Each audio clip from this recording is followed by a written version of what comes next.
Are there elements to some of the famous serial killers such as Manson and Berkowitz which suggest higher level cults, right? Or higher level players, other accomplices, and groups that could be running these different killers for multiple purposes, right? So we needn't assume that there's always only one motive, always only one use for these kinds of things.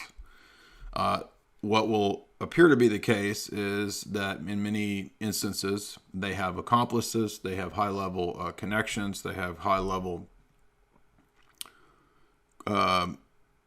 contract killing associations, right? They have, in many cases, associations with Hell's Angels. This is an odd one that has popped up a lot that I don't know anything about the Hell's Angels other than kind of the basic stuff. I mean, everybody knows that they have dubious beginnings. They've had, a lot of connections to, shadow government type entities. They've been used, I'm sure, for all kinds of drug trafficking, probably contract killing too. This comes up in, again, many cases. Eileen Wuornos, for example, right? The Charlize Theron becoming that gross woman. We will be looking at Maury Terry's classic Ultimate Evil. And by the way, you needn't mention to me that in some of these books, especially the ones 10, 20 years old, that there are details incorrect. I'm aware of that, I'm sure. I don't care. And by the way, I care in the sense that it's relevant to being accurate, but books written 20 years ago, 30 years ago, yeah, they're going to have things that are factually off, I'm sure. But what some people do, especially hardened skeptics, is they'll take minute details or new facts that emerge, and then they'll say, oh, it's a ha ha ha, that whole thing was fake, ha ha ha, he was wrong about everything, right? And we all know this, right? If I get one thing wrong, right, the whole internet jumps on to correct you if you get your toenail clipping wrong, right? Which is fine. It's nothing wrong with being corrected, but minor details wrong obviously doesn't mean that the overall argument that you're making is false. And again, on a practical level, why would we even be talking about this? Well, again, what we do here is we talk about how the world really works, right? And how the world really works isn't just, unfortunately, good. Right? Evil, elite criminality is a big part of how the world works. If you want to understand how the world really works, you're going to have to learn to recognize things like scams and con men. And scams and con men tie into black markets. And black markets are a huge part of how the world runs on a day-to-day basis. Right? The economy is propped up by a lot of debt and con artistry, right? IMF, international banking scams, loans, blah, blah, blah. That's a big part of the global economy. The drug trade is a big part of the global economy. And these will all tie into the topics that we're going to be discussing. Now, but he also wrote this other book, right, Assassination Business, covering the history of contract killings, right? Now, and as we've said, this ties into the mafia because of, right, classic examples like Murder, Inc. So if you doubt the possibility of a connection between guilds of killers and that Uncle Sam perhaps could have those kinds of things at his disposal, do you think that Uncle Sam has more at his disposal than the Sicilian Mafia had at their disposal? Well, Albert Anastasia and his cronies had a guild of 250 contract killers in their disposal during the heyday of the Mafia. So I feel sure that Uncle Sam has more at his disposal than Albert Anastasia. And that's, of course, why, right, there's the CIA Mafia link, which that's for the mob stuff. But now this will tie into the cult world as well. So this, I don't know if this is available anymore. I wish I hadn't written in this book because the last time I looked, it was very pricey to purchase. But there is the William Kennedy book, Lucifer's Lodge, about SRA in the Catholic Church. There's also Dr. Colin Ross's book, Psychiatrist, MD, Satanic Ritual Abuse from a medical perspective. He also wrote the book, which we have covered in the past, 5 years ago, right? We covered Colin Ross's case study in MPD, DID. I've also covered the book Switching Time. I don't have it in here with me, but we've covered that, which is the same subject by a psychiatrist, psychologist, whatever. I don't know who it was. It's just called Switching Time. I forget the guy's name, but fascinating book. Again, with the black markets, as you know, the famous book by McCloy, Politics of Heroin, CIA Complicity in the Drug Trade. These are all relevant texts. I think this is out of print, but also a very pricey book, Blood on the Altar, Craig Heimbichner, right? Ritual Cults. Obviously, Dave's book, Weird Scenes Inside the Canyon, is relevant to this study as well, even though that's kind of about cults. Not totally, but kind of. Now, as I'm sure my audience knows, Dave's Program to Kill is a big source here, right? This is kind of the locus of the material that we're looking at. But today, what's unique is a lot more, or in the next, I don't know how long the series is going to be, but a lot more details that have come to light that are not in Dave's book. Obviously, the Phoenix Program by Douglas Valentine, which deals with the creation of killers and serial killers in Vietnam. Jamie and I covered Kurt Barker's book, which is relevant, and most of what Kurt wrote about many years ago has come to pass. So we have to give Kurt credit, because a lot of people thought this book was kind of out there. Even I thought, when I heard the title of this book many years ago, maybe 5 or 6 years ago, I was like, oh, that's out there. That's too out there. No, actually, everything he talks about has come to pass. So we're going to have to give some credit to that book. My publisher, 2 books from multiple books from my publisher. If you're looking for an overall introduction to the idea of just black markets, this is a good one that we've recommended for years, right? Famous journalist Daniel Estelin, Shadow Masters. Shout out to Daniel Estelin, who has shared my stuff many times. Then my publisher also did Confessions of a DC Madam, right, with the politics of sexualized blackmail, which, remember, blackmail, compromise, big part of this. I think everybody has figured this out now with Jeff Stein-Effrey. And that, I'm sure everybody is aware of, the Franklin scandal, Nick Bryant. One of the worst cases, right, it's a Savile level, creeper stuff back in the 80s, Boys Town and all that. Other relevant books, Sexpionage, right? This is a relevant book for this kind of stuff, because that's also Art of Compromise, right? As we said, Dave's book, did I do this one? Yeah, Program to Kill. And then, I'm not agreeing with everything in this trilogy, but of course the Sinister Forces trilogy, which I read 10 years ago in toto, does cover a lot of the odd material that we find in the serial killers. But what are the patterns that stick out when we look at the lives, the interviews, and the stories of these famous killers? That there seems to be a very clear pattern linking the killers in terms of their military killer training. Well, isn't that shocking, is it, right? It kind of stands to reason that if they're going to be killing a lot of people, then in many cases they probably had training in how to do it. So it's kind of a no-brainer. It's obvious. But yet, when we look at the normie documentaries and the normie stories, the mainstream news account, it's always the weird loner, right? It's always the lone gunman, isn't it? And the higher level connections, no, don't go there, never go there. And why is that? Well, do you think that the Jeff Stein-Effrey situation is the first time that these kinds of incidents pointed to bigger level players? Of course not, right? Think of the Dutroux case, right? The Dutroux affair. And in the Dutroux affair, it's pretty evident that it's very well known that this went up to the highest levels of the Belgian government, including many other people, many clerics, many people in high society, so-called, and the pink ballets that they would have, the eyes wide shut parties, the castle parties with the dungeons. And who took the fall? Mark Dutroux took the fall, and that is well known and just undisputed now. And in fact, I didn't even know there was a satanic cult connection to Mark Dutroux until the other day. Right. So let's look at some of the patterns that we're going to pay attention to that emerge. And again, do not misquote me. Don't say that I'm saying that every serial killer is an MK Ultra assassin. I'm not saying that, but patterns that are relevant not just for geopolitical metapolitics stuff, but spiritual issues, right? Many of these guys, I believe, are possessed. Okay. I mean, I know that if you have a religious paradigm, you won't find that hard to believe.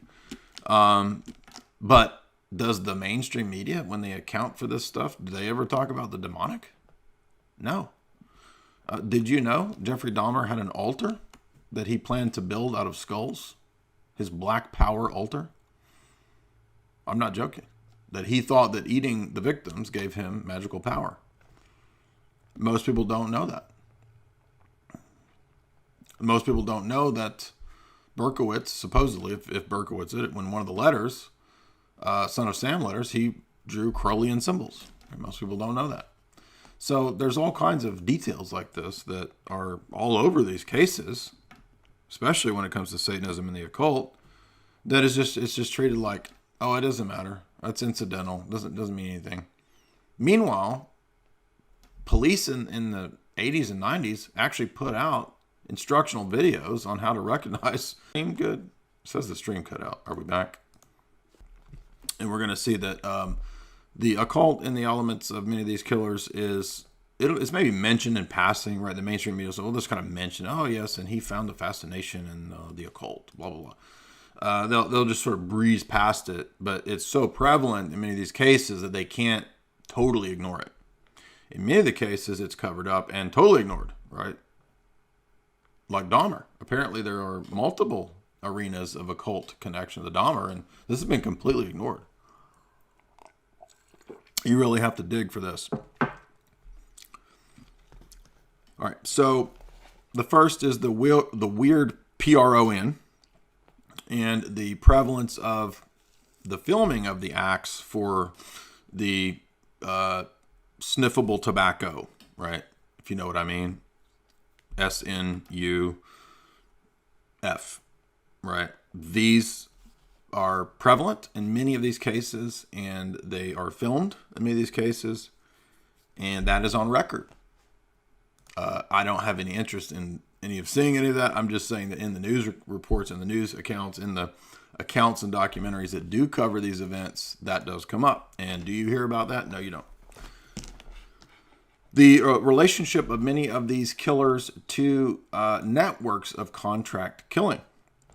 We will see that come up in many cases, especially with Henry Lee Lucas, Otis Toole, with Elaine Wuornos and the Hells Angels. Who else?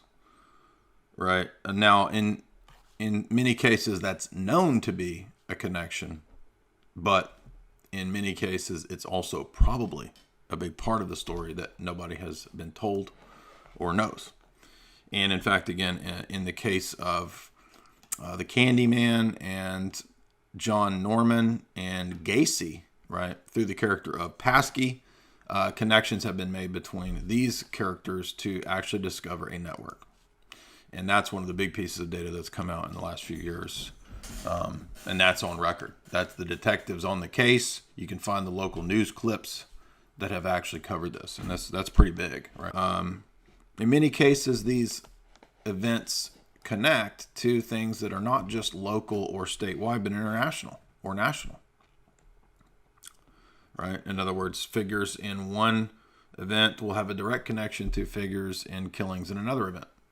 Now, again, that could be circumstantial, but it may not be. Almost every one of these has some military service background. Almost every one of them. Not every one of them, almost every one of them. And again, that makes sense. What does the Army, what does the Marines do? They train killers, right? We want to make you a killing machine, dog. So that's an obvious connection. And yet, so few investigators and analysts seem to have noticed this. I mean, you would think this would be like a red flag pattern number one, and yet it has been overlooked by so many investigators. Because why?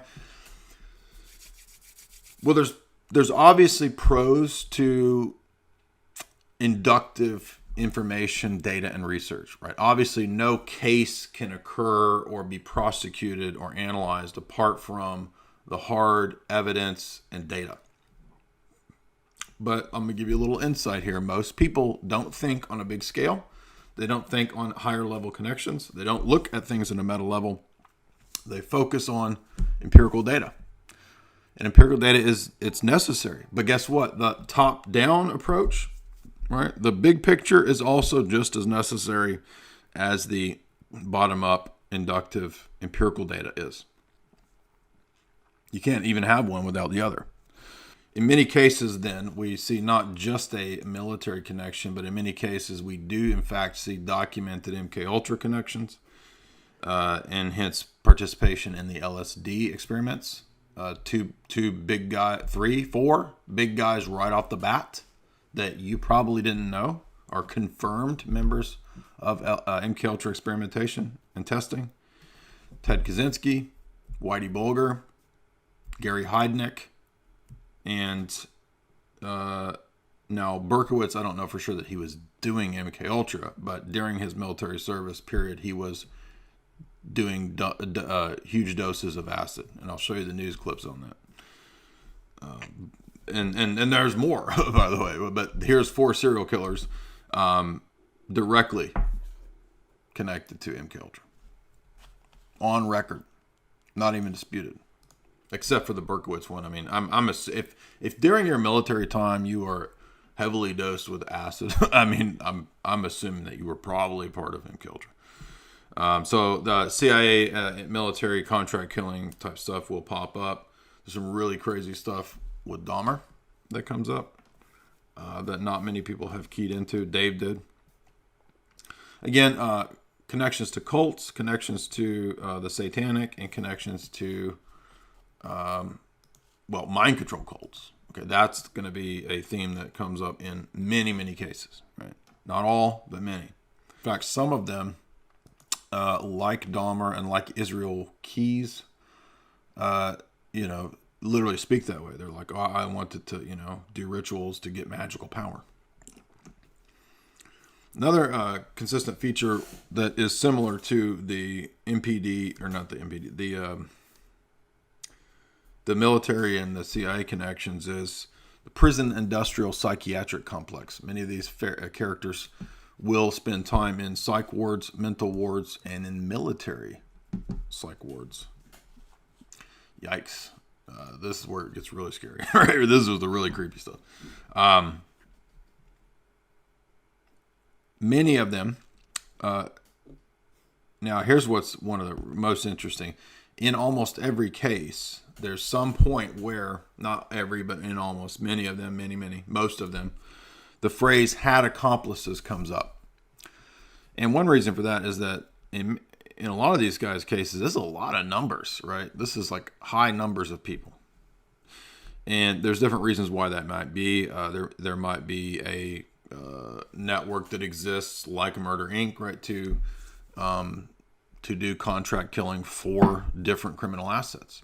There might be situations. Now, we know this was the case with Murder Inc., right, where the people that were contracted didn't even know ultimately what the reason was for it. And the mob had set that up, right, so that you couldn't bust the bosses for the contract, right, because the people out doing the dirty work, they didn't even know, right? So kind of an ingenious way to set it up, right, so that you can protect those at the top. And presumably in this case, that's probably also going on, in many of these cases, because some of these killers are literally adjunct police. They work with cops. They are, in a couple cases at least, FBI informants or former military assassins, etc. So this is another thing we want to look for. It's not always there, but we want to look for that. Let's see. Now, another thing that we want to consider that's not an explicit pattern, but is a kind of a common sense one, is that if you were a very elite, powerful person, if you're dealing with kind of, international political stuff at the governmental level, at the shadow government level, whatever, wouldn't a stable of killers be useful to you? Well, of course, right? I mean, don't you think governments have trained assassins? Don't you think that perhaps even entities other than the government have trained assassins? Perhaps the Fortune 100. Another relevant feature is the explosion of this in the 70s. There's so many of these in the 70s, it's kind of mind-boggling. Now, why might that be? Well, if the Phoenix program connection is on point, well, then that makes obvious sense, right? Of course it's going to be. This is guys post-MK Ultra or in the process of MK Ultra or coming back from Vietnam. Bingo. That's why there's so many. And now you think, well, there's not that many. Oh, yes, there are. Here's just a partial list of famous serial killers who had military training. BTK was in the Air Force. Dahmer, stationed in Germany. Berkowitz, I forget where he was stationed. Roger Williams, the guy who flew the Queen around. John Muhammad, Gary Ridgway, Ray Norris, Charles Whitman, Leonard Lake, Arthur Shawcross, Charles Ng, Anthony Sowell, Dean Corll, Dennis Nilsson, Gary Heidnick, Robert Lee Yates, Richard Allen Davis, Tim McVeigh, Randy Kraft, on and on. And there's more. But that's just a sampling of some of the worst that did have extensive military training. Now, some of those guys, right, they're not all in the same branch. Many of them are Army, so it does appear that there's not all, right, because you could be in any branch and be sheep dipped or, taken into something else. But it does appear that the Army had a pretty consistent pattern of popping up as, what's the Army do, right? It's training killers, right? So it makes sense, right? You've heard of the Finders case. And this was a situation that was disguised as a rescue operation, right? We're going to find kids, save them, but was actually trafficking. And it even got to the point where it involved cash machines where you could literally, they were just selling and purchasing kids and whatnot. It also had a cult element to this, where they were mind controlling the kids, brainwashing them into a new age cult.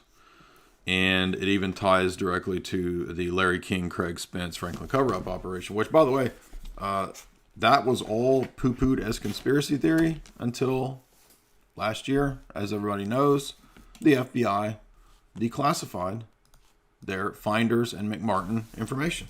And guess what? The conspiracy theorists were all vindicated.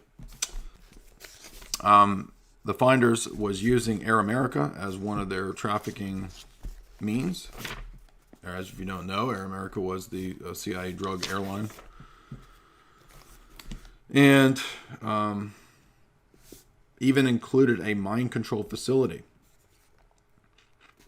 The facility was a warehouse, according to U.S. News World Report, which contained a large library, sauna, hot tub, video room. Remember, the video room videotaping will be present in every one of these cases, almost every single one. Did you know? Have you seen the pictures of Dahmer's apartment? He has that camera filming it, doesn't he? And yet, hardly anyone has talked about that. By the way, there's a gargoyle statue and what looks like a Aztec deity with horns in Dahmer's apartment. You remember that? That actually makes sense because Dahmer's on record saying that he said he felt like an Aztec priest. Well, you can draw the conclusions as to why, right? I think you see where I'm going with that, right? Finder's case was international in scope. It related to London, Germany, Bahamas, Japan, Hong Kong, Malaysia, Africa, Costa Rica, Europe. There was also a file identified in Palestine, Palestinians involved, global in nature. Yeah, so basically an international trafficking, selling operation.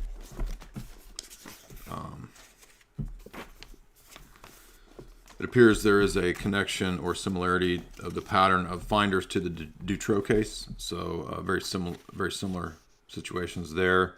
And if you have Dave's book, like Dave cites the articles, if you want to go look that up, it's only a 7-8 page chapter. So yeah, so there you go. And again, this very clearly bears witness to like a Jeff Stein Effrey type of situation, right? So again, just like the North Fox Lake situation, which comes up in the Candyman Clown series, episode 3 is the North Fox Lake case, which is also exactly like Jeff Stein Effrey, isn't it? Yes. What we do know of the 7 boxes of material that was recovered in regard to MKUltra, there were Project Monarch, Project Bluebird, different projects that related to studying MPD, DID, fugue states, dissociative states, the inducing of those states with drugs. By the way, I forgot to mention, in many of these cases, alcohol, drug abuse, plays a big role in many of them. Now, in the case of MPD DID, this is still listed in the DSMV as a real phenomena. In fact, last time I checked, DSMV still cites Dr. George Estabrooks' classic essay on hypnosis and MPD DID, wherein he claims to have actually created hypnotic couriers. That may be scrubbed in recent editions. I don't know. Last time I checked, which was 5 years ago, it was still there. So go look up Dr. George Estabrooks' DSMV essay on that. So now we have quite a bit of admission from people in the field of psychiatry, psychology, etc., etc. I'm not saying that makes it true. I'm just saying expert testimony that's relevant. Again, many books on this. Switching Time, Osiris Complex. Right? In fact, it's not new either. This goes back to Freud, right? Freud himself mentions ritual abuse. And a lot of the debunking, everybody now knows, comes out of the False Memory Syndrome Foundation, which was started by Dr. Martin Orne, who is a convicted creep, went to jail for pedo stuff, and is a known liar. So guess what? The CIA set up the False Memory Syndrome Foundation on record. That is all documented and known now, and the guy running it was a convicted creepo. Are you familiar with B.F. Skinner? Are you familiar with the Skinner box? Are you familiar with Pavlov? Are you familiar with Kinsey? Did you know that they received establishment funding to do the torture and manipulation type experiments that they did, including Kinsey's creepo stuff? What do they say about Dominic Strauss-Kahn's parties?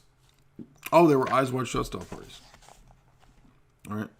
What do they say about Dutroux's parties? Oh, they were Eyes Wide Shut style parties, or even worse.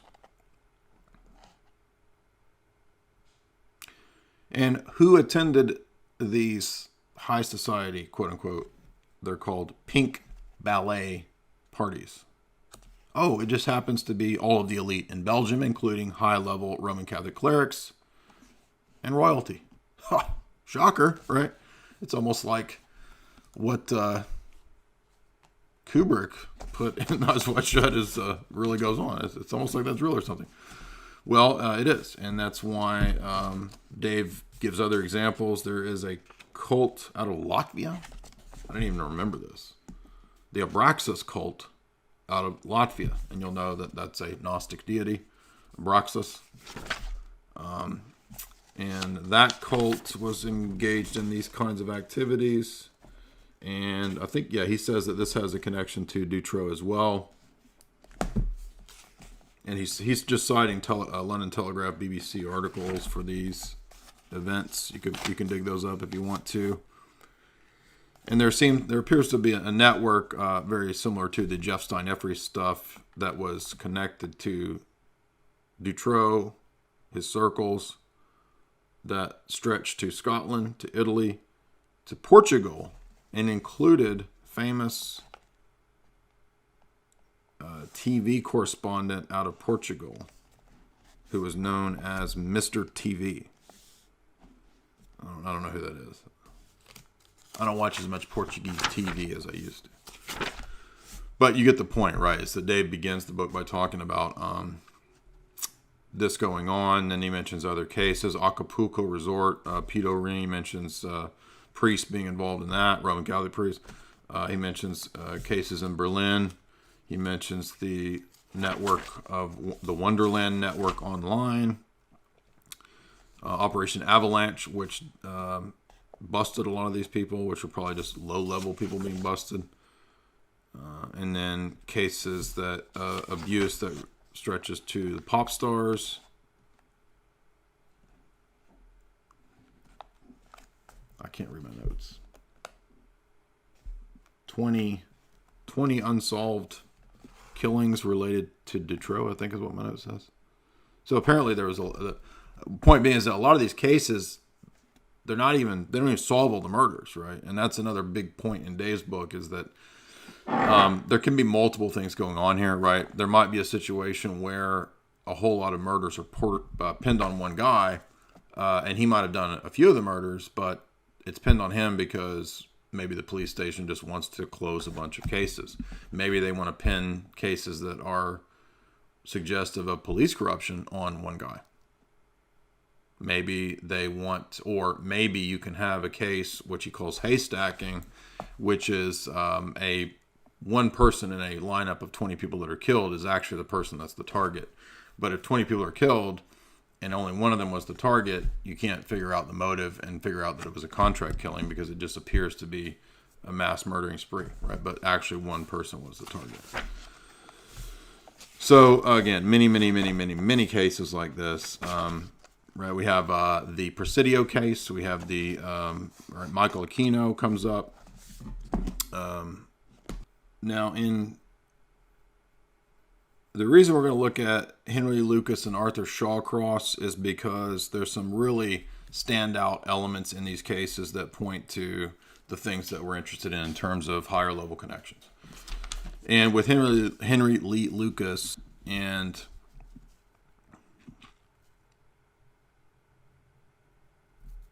Arthur Shawcross, well, in Arthur Shawcross's case, we know for a fact that he was trained as a killer assassin in Vietnam. Okay, so he's one of the people that we know had that role of being trained in some kind of Phoenix program type operation. So we'll get to him in a minute, but Henry Lee Lucas is relevant because he is...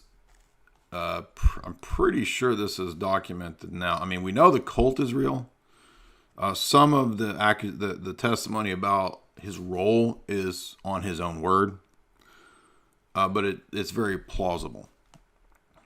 And that is the Hand of Death cult, right? So Henry Lee Lucas and his buddy Otis Toole claim to be part of a cult called the Hand of Death cult, which is a ritual cult, which was also said to be, I think, generational. So his parents or his mom or whoever raised him had some, I think, role in that. I think that's correct. And so that is an obvious red flag. And this does seem to be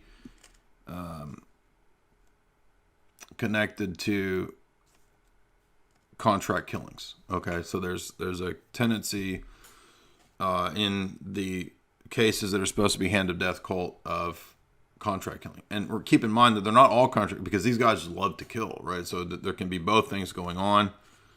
And one of the key indicators that there's something weird with him is that he claims to have been mentored in his mysticism by a woman who was part of the Matamoros cult. The Matamoros cult is a Tex-Mex border satanic cult, reminiscent of what you see in things like MS-13. I know MS-13 is El Salvadorian. But I'm saying that they come into Mexico, right? And we see patterns of the types of things that the Matamoros cult did, which was exposed in 1989, as very similar to what we see with Hand of Death. And Lucas claims that the Matamoros woman, priestess, I guess she is, forget her name, but she advised him. Now, another unverified, anecdotal, interesting claim by another person was like Mad Dog McKenna. He claims to have had correspondence with Bundy. And McKenna claims that Bundy and he were competing and talking about rituals and blah, blah, blah, and that Ted had a cave, supposedly. This is what this guy claims, that in this cave, Ted was doing his rituals and whatnot, and that he thought he was drawing power. And Mad Dog McKenna claims that, ha ha ha, I beat Ted. Ted will never be what I was. I was the real serious, sorcerer or whatever. And while we can't prove that, what is interesting is that in the Bundy case, there were multiple bodies that had been exsanguinated, right? So there were multiple bodies drained of blood in Ted's case. Have you heard about that in the news? No, you haven't. And things like heads being removed. Now, that kind of stuff can be simply to cover up, right, and make it harder to identify who the victims are. But it may also be other than that, right? I'm not talking about the blood. I'm talking about the removal of like hands and feet and head, right? Or there could be more than that going on. So, one odd connect was Natalie Holloway's dad dating Natalie Holloway's mom dating JonBenet Ramsey's dad. That's weird. That's weird. I mean, come on now. This is weird stuff going on. But Natalie Holloway, everybody forgets the Joran van der Sloot Natalie Holloway thing, and it looks like what was going on in that case was some kind of a creepy porn thing going on, and that was part of what was going on with her, and that's what Joran was into. Have you heard any of that? I mean, who's heard this, right? But I've read the news articles discussing this. A lot of these details seem to have conveniently been flushed down the memory hole, right?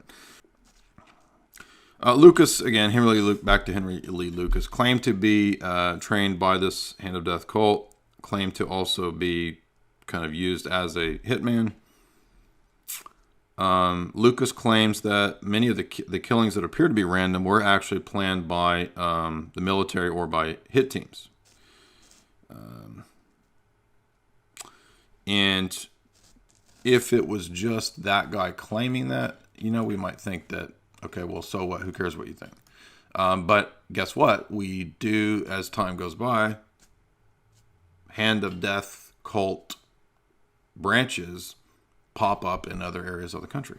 So we do find evidence of these groups, and including eventually the Matamoros cult was busted. So not everything they're saying is a lie, because eventually a lot of this stuff gets vindicated. Certain places that seem to really be rife with this. Obviously California, Texas, and Florida. Now, one reason is that that's border stuff area, right? That's an obvious, because of drugs, because of human trafficking, that kind of stuff. By the way, did you know that there was a whole Boy Scout troop thing connected to John David Norman, connected to Gacy? That's crazy. It was a nationwide thing. That's what nobody knows. That's what's wild here. Did you know the Yorkshire Ripper had one of his bodies was on Jimmy Savile's property? Well, now I've lost my Henry Lee Lucas notes. Let's just go to the book. Here we go. Henry Lee Lucas. Now, he's relevant because he is one of the most prolific and sadistic, right, in terms of what he's accused of. And he was going to be executed in Texas in 1998 by a death penalty. Guess who commuted his sentence? Old George W. himself. Henry's a good boy. He just likes them mustard gases.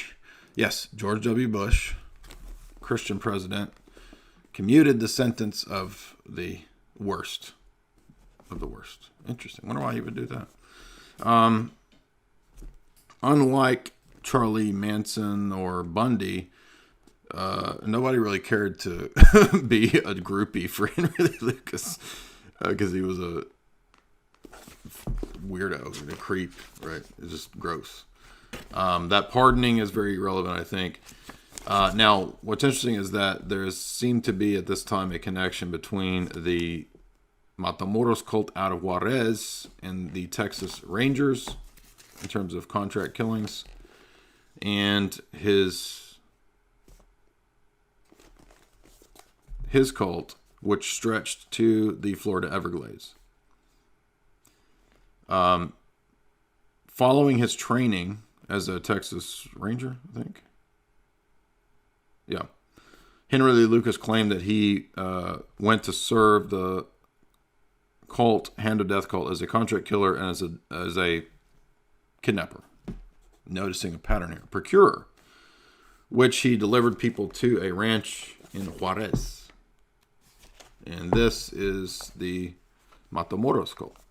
Now, the Matamoros cult also, interestingly, was doing the same stuff. Trafficking drugs, blah, blah, blah. Doing ritual mind control. Contract killings, and connected to MS-13. So, says, so he picks up his cohort, Otis Toole, right? You probably heard of Otis Toole. That's his cohort in these events, who was raised as a devil's child by his satanic grandmother. So the claim is that Otis Toole was from a generational satanic family. And of course, Henry Lee Lucas himself grew up with a severely abusive family as well. Again, all the same patterns are there. I'm not going to read any of that really gross stuff, but let's see, what is this about mind control? They wanted to figure out how to have slaves, right? The idea of the cult was that the reason they were doing the quote mind control was to create slaves, and sex slaves comes up often in these cases too, right? So the cult leaders and the people involved, and the crazies, the lunatics, they want sex slaves. And they openly say that many, many, many times. Where have we heard this stuff come up before? Yes, this is an aspect of espionage and compromise. Sex slaves. That does come up. Now, at this juncture, after Henry, well, this is still the Henry section, according to Dave. I did dig up this original New York Times article. The original New York Times article is about the Navy ONI, Office of Naval Intelligence, at NATO conference, where they discuss the usage of profiling to find psychos. Yes, this is real. Here is the New York Times article. Now, we're going to read the article. Notice the headline says that it denies that it trains assassins. It does not deny that there is a profiling attempt to find psychos and to train them. Oh, but no, we don't do assassins. Okay, so you believe this bullshit, right? The Sunday Times puts out an article saying that the Navy psychologist Dr. Narut, okay, is training assassins by flagging and finding psychopaths and sociopaths and lunatics. And then he says, oh, no, I didn't say that. I said we're training and conditioning them, but not to be assassins. Okay, so, okay, yeah, sure. So he's not, again, it's misworded to sound like there's nothing going on. When we read the actual article, yeah, it's going on, but he just says, but it's not to create any killers. We're only the giant squad known as the military that kills people, but we're not training people to kill. Reported that in an interview with Navy psychologist Lieutenant Commander Thomas Nerot in Oslo, Norway, where Nerot delivered a paper on anxiety and stress at a conference sponsored by NATO. Nerot said that the Navy was involved in training and forcing men selected for passive-aggressive personality disorders, he's saying, to watch horrific films of killing and murder so as to generate detachment. So literal Clockwork Orange, okay? That's what he says. Oh, we're taking the psychos and we're strapping them down and forcing them to watch horrendous things to fix them. You can't make this up. So total doublethink, right, in this article. According to the newspaper, Dr. Nerot said that they had picked men for commando-type operations from among submarine crews, paratroops, and even chosen convicted murderers from military prisons. Yes, you heard me right. But not to create killers, only to force them to dissociate by watching horrendous videos. And hence why, again, other journalists back in 2002 had noticed, right, this pattern. So this Navy program, which we do know it's on record, which they're just saying that, yes, it's a bunch of psychopaths and we're doing horrible things, but it's to just to heal them, right? Just like Alex. Didn't you watch Clockwork Orange? It was to heal him. Now, the program mentions, let's see what else. This program, very similar to all of the programs that we read about in MKUltra. Interesting. The NATO conference at which Nerot dropped this bombshell paper was held in 1973. Strangely enough, the very next month, Henry Lee Lucas was released from prison and began his 8-year reign of terror.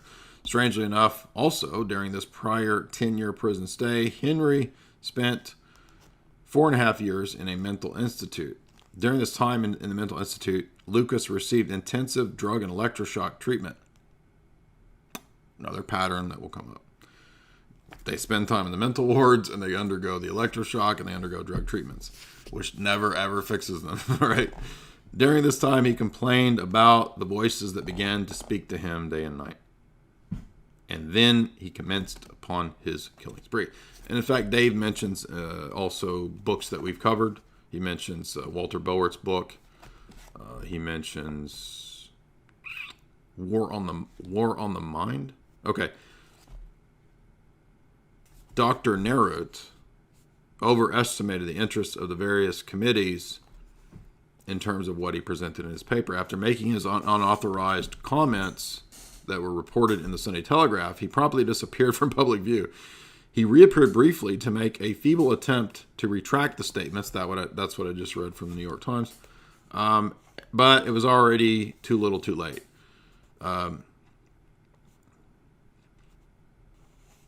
The author of the Sunday Times went on to write a book about MKUltra called War on the Mind, but this was not as good as Walter Bowert's book, Operation Mind Control, which is a really good book, by the way. So Dave then brings in Phoenix program, right? So Henry Lee Lucas, trained assassin, right? Now, this is a relevant little bit of reading I'm going to do for everything that we've been covering. So listen to this. Is it possible that Henry was recruited and programmed prior to his use by the Hand of Death cult? Lucas himself claims that he emerged from prison a changed man. Before his incarceration, he would only kill supposedly in the heat of the moment, but when he reemerges into society, it was as a cold-blooded, determined killer, and he professed the desire to kill as many people as possible, as he has shown a voracious appetite for violence.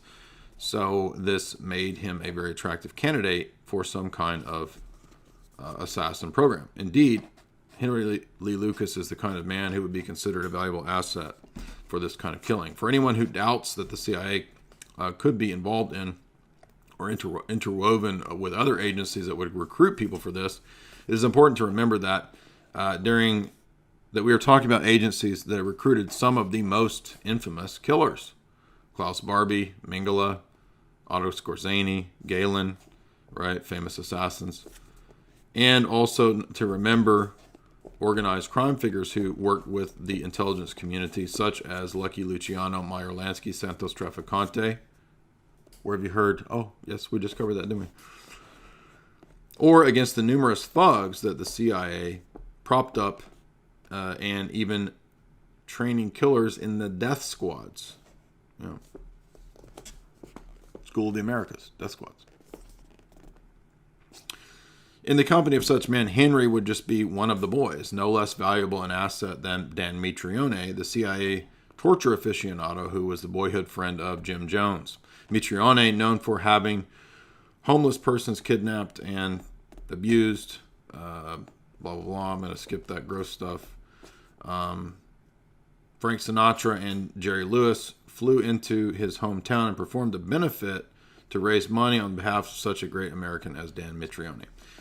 So in the world of spooks, Henry would be in good company. His partner Otis O'Toole would not even have the distinction of being the only CANNIBAL recruited. As Doug Valentine mentions in his book, Phoenix Program, Phoenix teams consisted of U.S. Navy SEALs who worked with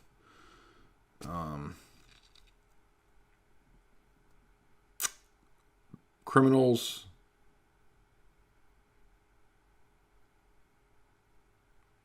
who were tasked with, I'm trying to figure out what things I should read and not read. In other words, they used CANNIBAL in the Phoenix program to terrorize Vietcong. Does that make sense? So, he then goes on to mention some of the other cases with these oddities like Berkowitz. Now, Berkowitz is a big thing on its own.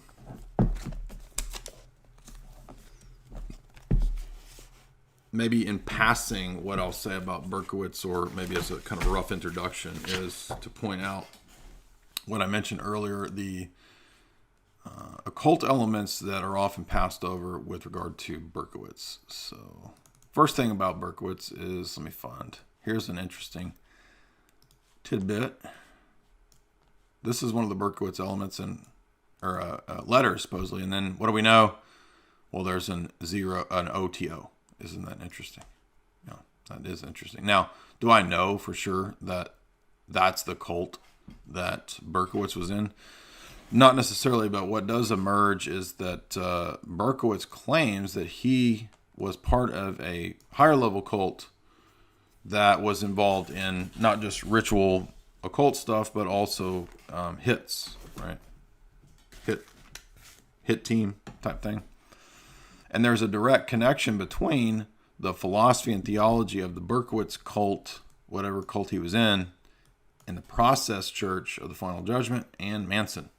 That it's not officially the Process Church per se, but probably an inner group amongst these different groups. In fact, Process Church of the Final Judgment is a spin-off of Scientology. And there is evidence then to suggest that Manson was a contract killer too, but also that he was perhaps part of a higher group known as either the Pi 4, or that there were other accomplices and there was a Manson 2. Right? So there's a figure known as, I think, Benson, that people claim or think is Manson 2, or one of the accomplices.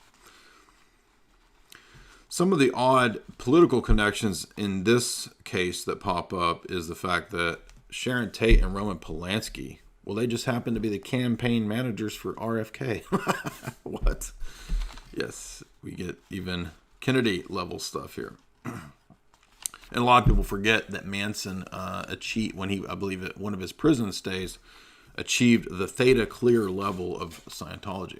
So here we have direct cult brainwashing stuff related to Charles Manson. Now, that doesn't mean that Charles Manson continued his interest in Scientology, but that he kind of went through some Scientology phase, got to some level, and then moved on. But it's a clear connection of a mind control, Colt, right, to Hubbard, etc.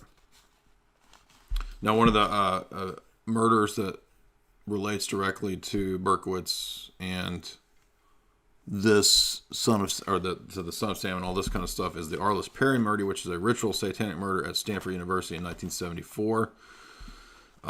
It's possible that in many of these cases that the cults are intelligence fronts.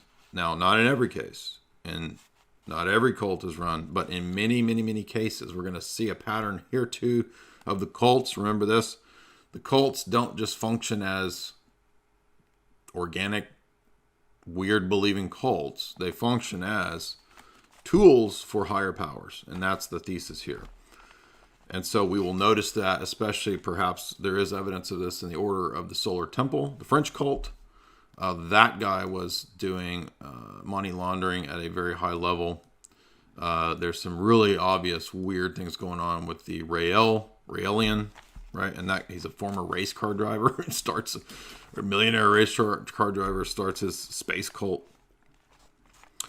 Heaven's Gate, right? That cult will have connections to counterintelligence, intelligence operations. Now, and Scientology has that connection. Process Church has that connection. Order of the Solar Temple has that connection. Om Shinrikyo has that connection. I'm just rattling off the cults off the top of my head that I know have that connection. There's many, many more, but Jim Jones, obviously, that's a big one. Jim Jones, yeah. Nation of Islam also has this intelligence-related connection too.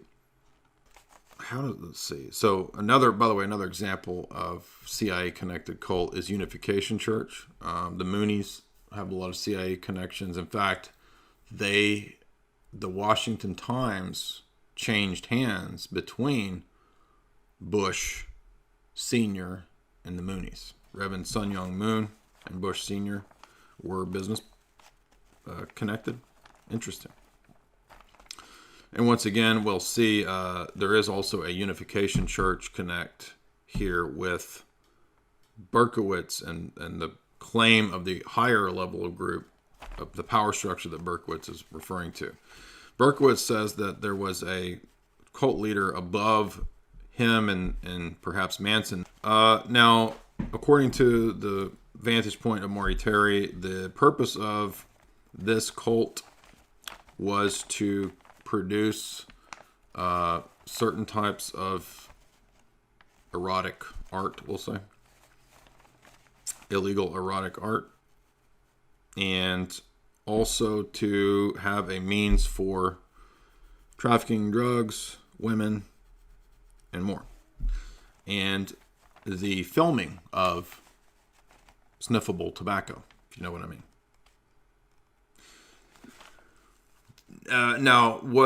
So then that raises questions, right? And what's interesting is that all around the case of the Son of Sam, people end up dying. Now, another interesting element is that the Son of Sam situation leads to things being filmed. Yes, supposedly the events as they were happening were photographed or filmed, and that would mean accomplices, wouldn't it? And again, in many cases, what pops up? News reports, police reports of had accomplices. Almost in every one of these, had accomplices. But in so many cases, right, it's the lone nut. There's all these reports of had accomplices, but one of the interesting letters or notes is from the, quote, 44 caliber killer. This is where we get letters written to the police, right? Just like Zodiac, there's these ominous clue-based letters to the police. And one of the letters mentions Wicked King Wicker Man. And what is Wicker Man? Well, we know here what Wicker Man is about. Wicker Man is about human sacrifice. Right? That's the movie, the weird 70s horror movie. Right? Christopher Lee runs the island. He's Wicked King Wicker. As you know, Hollywood directly intersects with the Process Church via Mama Cass, right? And Dennis Wilson of the Beach Boys, right? So I mentioned when I was reading Dave's book in the stream the other night, I'm not going to reread the whole thing, but it was, where is it at? I don't know, but it was Mama Cass directly connected to members of the Process Church, right? From Mamas and Papas. That's very relevant because, again, we have a direct connection between the circles of Berkowitz, Process Church, circles of Hollywood, and Manson. So it's not just Roman Polanski and Sharon Tate, right, that are related to Manson. It's many people in the Laurel Canyon scene.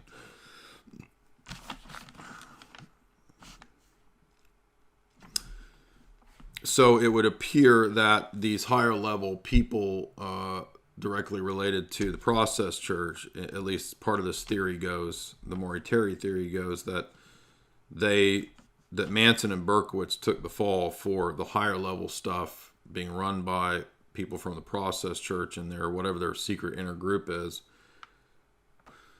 One of the key figures who was a district attorney on the Berkowitz case is a guy named Mario Morolla, who was a combat navigator in World War II. And guess what? He was in the OSS and then the CIA. So interesting. The district attorney is a OSS guy. Well, if you are the CIA or the OSS, wouldn't you want to control district attorneys? Exactly. Point being is that the CIA obviously had a vested interest in wanting to control and have members of their own amongst district attorneys and amongst coroners. And it was Mario Morolla who ignored the evidence of any higher level conspiracy during the Berkowitz and between the Mamas and the Papas and the Chalo Drive victims. John Phillips, for example, had invested $10,000 in Jay Sebring's business ventures, Sebring International, which was rumored to have been a front for various illegal activities, including drugs. Michelle Phillips had a brief affair with Roman Polanski while Polanski was in London. It was married to the soon-to-be murdered Sharon Tate, who was initiated into witchcraft around that same time in London. Yes, when Sharon Tate was... If you doubt that, go watch Eye of the Devil, which I made a whole analysis of, which is the Eyes Wide Shut of the 60s. Mama Cass, as previously noted, lived just across the street from the house at 2774 Woodstock Road, occupied by Folger and Frykowski. Both homes were frequently visited by very well-known drug dealers. Regulars at Cass's home included Pick Dawson, also a regular at the Frykowski-Folger home and at the Tate-Polanski home, the son of a U.S. State Department official who, according to John Phillips, was suspected by authorities of using diplomatic pouches to move drugs. That's Pick Dawson. Billy Doyle, local drug dealer who Dennis Hopper claimed was filmed in BDSM type things at the Tate Polanski house. Another regular was Bill Mentzer, later convicted of the contract killing of Cotton Club producer Roy Radin. They're all hanging out and partying. The LAPD once described Mentzer as a member of a contract hit squad. So dark was the scene at the home of Lady of the Canyon. So that's where we get the Roy Radin connection. That's what I was trying to remember, right? But you'll notice that they're literally partying with Manson. And then to make this even weirder, George Hodel also parties with the Mamas and the Papas and hangs out with the Mansons. And George Hodel, of course, is the classic suspect in the Black Dahlia Avenger ritual murder killings. So, again, another one. Now, we don't know who for sure is the Black Dahlia killer, but there's quite a bit of evidence to suggest that it was the infamous figure of George Hodel. Anyway, so this is just really scratching the surface. I mean, there's literally just mountains of things to look at in this regard. I was in the military, John Connor says. I encountered the craziest people in that system. Most of the elite forces are yes, you mentioned this. Bald white guys with symmetrical features. Now, in the case of these creepy killer people, the ones that we're looking into out of the 70s that had the military background, they're kind of all over the place. But now I'm not doubting or denying your account. One interesting detail that comes up that I just noticed and found out today was that Dahmer and Gary Heidnik were stationed at the same. Well, they're not exactly the same. They're in 30 minutes of each other in Germany. And they're both military medics at army hospitals. And Dahmer was a suspect in 4 or 5 German murders around the base. So, 2 of the most notorious serial killers in roughly around the same period. May not be the same time, but they're both within 30 minutes of each other at military German medical hospitals. Okay. DC Customs, $5. Good friend of mine is a clinical psychologist. He's treated many DID patients, especially in the 90s in Texas. Interesting. They were abused and fractured for purposes. Now, this is what we get in many of the accounts of the doctors and people that study the ritual abuse. They do give this assessment. It comes up in the Colin Ross book, who is in the medical field as well, who covers this. In his opinion, there are many occult connections and even high-level, perhaps government connections. DC Customs says that after this person investigated and realized this and treated these people, his business was ruined. Interesting. Well, that's yeah. I can imagine that. I could imagine that happens. Obviously, he's not a serial killer, but what about Sirhan Sirhan?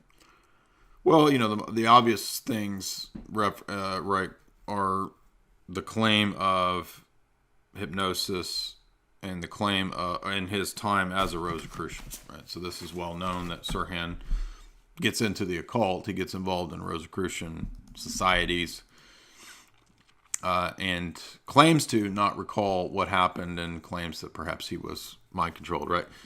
Can we prove that? I don't know. But again, obviously it won't surprise me, right? I mean, if that was the case. But a lot of these, especially the big cases, JFK, that kind of stuff, we don't actually know the real thing, right? I mean, we know that the government story is not true, but what exactly went down, we don't know. Or I don't know. I'm sure somebody out there knows. As we saw, right, with the mob stuff, clearly there's a mob angle to the JFK stuff, right? Common interests of elements within the CIA and the mafia clearly wanted to get rid of JFK. So that's obvious. That's a pretty good indicator of at least one big part of that puzzle. We have the LBJ element. We've got the Bush Sr. element. Right, this stuff has been covered many times over, and I think those are the most likely contenders for explaining the JFK. The mob element comes also into the RFK stuff, right? And if you watch the Sam Giancana documentary, that becomes evident too. And by the way, they're all sleeping with Marilyn Monroe. Literally all of them. They're all sleeping with Marilyn Monroe, who could also have been a sex kitten. She has a DOD badge. Did you know Marilyn Monroe worked for the Department of Defense? What? Yes. A lot of stuff going on that people don't know about.